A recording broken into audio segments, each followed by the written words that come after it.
নমস্কার বন্ধুরা, আজকে বানাবো হানি বাটার টোস্ট। তো আমি প্রথমে বাটার নিয়ে নিয়েছি, দিয়ে দেবো অল্প একটু মধু,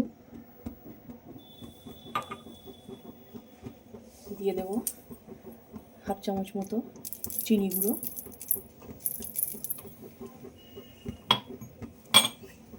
এটাকে ভালো করে মিশিয়ে নেব।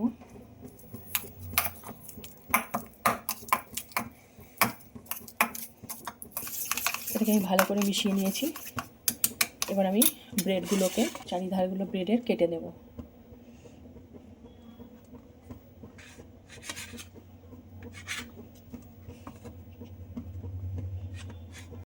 ব্রেডগুলোর মধ্যে এইভাবে এটাকে ভালো করে লাগিয়ে নেব।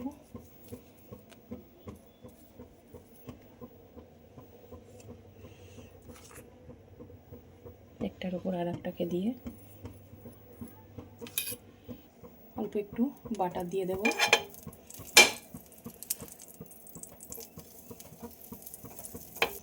এবার আমি এটাকে ভালো করে সেঁকে নেব।